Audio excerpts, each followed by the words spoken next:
Assalamualaikum warahmatullahi wabarakatuh. Pada video ini saya akan menjelaskan mengenai materi yang akan saya bawakan hari ini, yaitu mengenai data cleaning dan analisis pada data OLIS Brazil e-commerce.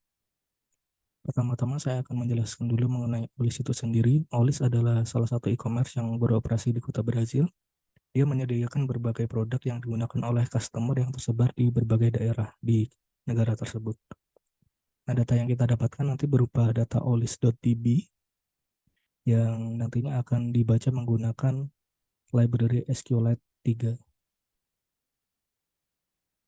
Nah, dari sini kita akan mendapatkan beberapa tabel di dalam data olis.db, yaitu ada data customer, order, order review, order payment, order item, product, seller, data geolocation, dan translasi kategori produk. Untuk mempermudah pemrosesan, masing-masing tabel akan dimasukkan ke masing-masing data framework-nya sendiri. Lalu, dari tabel-tabel tersebut, kita akan mencocokkan dengan apa sih tujuan yang akan kita capai nanti. Nah, di sini ada objektif atau tujuan dari analisis yang akan kita buat. Yang pertama adalah penjualan total tiap bulan dan tiap tahunnya, tipe pembayaran yang sering digunakan dan rata-rata nominalnya, penjualan total untuk setiap state atau provinsi, penjualan total untuk setiap kategori, dan kategori produk dengan rata-rata review terburuk. Pertama-tama kita akan mendefinisikan dulu nanti tabel apa yang akan kita pakai. Nah, untuk menjawab analisis objektif yang ada di atas itu, inilah tabel-tabel yang akan kita gunakan, yaitu tabel customer serta kolomnya, yaitu customer ID, customer state, order, dan seterusnya. Nah, dapat kita lihat bahwa di tabel produk memiliki nama produk kategori 6 yang berbahasa Portugis. Sedangkan kita memiliki tabel lain yang merupakan translasi dari nama produk tersebut ke dalam bahasa Inggris. Dan dari situ kita akan memprosesnya sehingga kita mendapatkan produk ID serta nama produk kategorinya dalam Inggris. Lalu selanjutnya dari tabel-tabel yang kita pakai ini untuk menjawab analisis yang di atas, kita akan melakukan data wrangling. Sini kita menggunakan metode merge untuk seluruh tabel yang ada sebelumnya. Nah, nanti kita dapatkan tabel terakhir yaitu order ID, customer ID, order status, dan seterusnya. Lalu kita lihat info dari tabel tersebut. Dari info-info tersebut kita dapat lihat bahwa sebenarnya data-data ini berjumlah baris 119.143. Cuma ada beberapa kolom yang jumlahnya tidak sama dengan jumlah total baris tersebut. Sehingga nantinya kita harus melakukan data cleaning. Data cleaning pertama yaitu mengenai data missing yang akan kita proses. Kita tahu sebelumnya ada data-data yang tidak sama dengan jumlah baris. Dari sini kita akan melakukan beberapa pengisian untuk data missing tersebut, yaitu untuk kolom product ID, kolom review ID, dan kolom produk kategori name and list akan diisi dengan kata-kata unknown.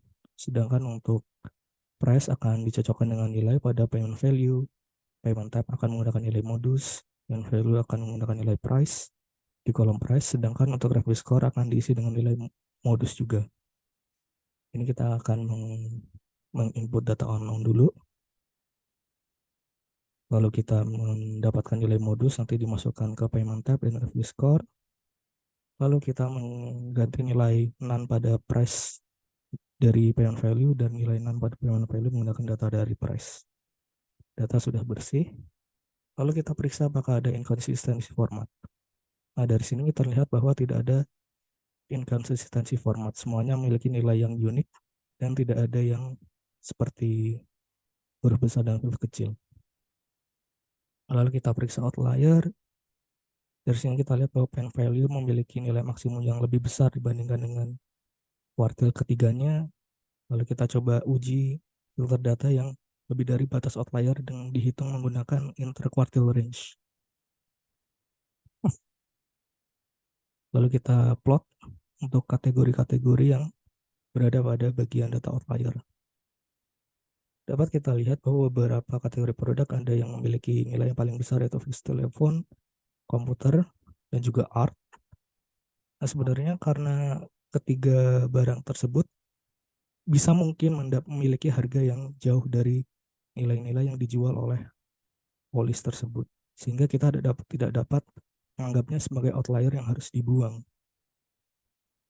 Selanjutnya dalam heading duplikasi, kita akan menggunakan fungsi duplicate untuk melihat baris-baris yang terduplikat.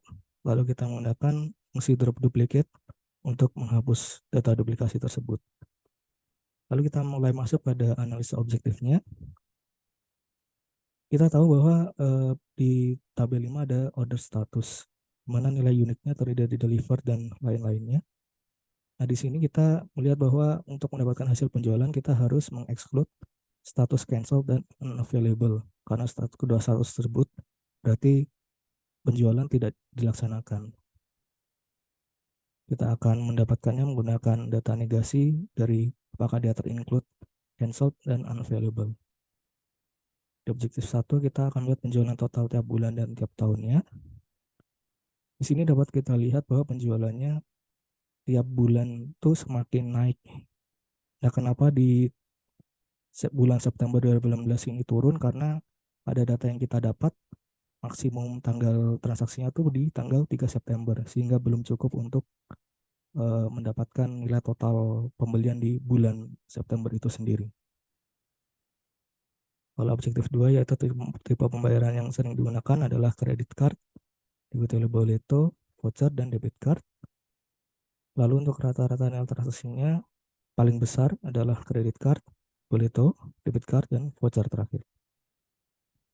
Di objektif ketiga kita akan meninjau mengenai penjualan total untuk setiap state atau provinsi. Dari sini dapat kita lihat bahwa penjualan tiap provinsi itu dipimpin oleh SP atau Sao Paulo. Yang kedua adalah RJ atau Rio de Janeiro, dan MG yaitu Minas Gerais. Ketiganya berada di atas karena ketiga-tiganya memiliki jumlah populasi yang lebih besar dibandingkan dengan state atau provinsi lainnya. Untuk objektif keempat, penjualan total untuk 10 kategori terbaik. Nomor 1 adalah health beauty, 2 adalah bed table, 3 watch gift, 4 sport leisure, 5 komuter aksesoris. Di sini didominasi oleh kesehatan, hadiah, dan juga menuruti hobi-hobi seperti sport dan komputer. Untuk objektif kelima, untuk kategori produk dengan rata-rata review terburuk, pertama adalah security and service dengan nilai review score rata-ratanya 2,5, lalu ada fashion untuk male maupun female 3,56 dan 3,71, lalu furniture office ada 3,62, lalu furniture mattress upholstery 3,8.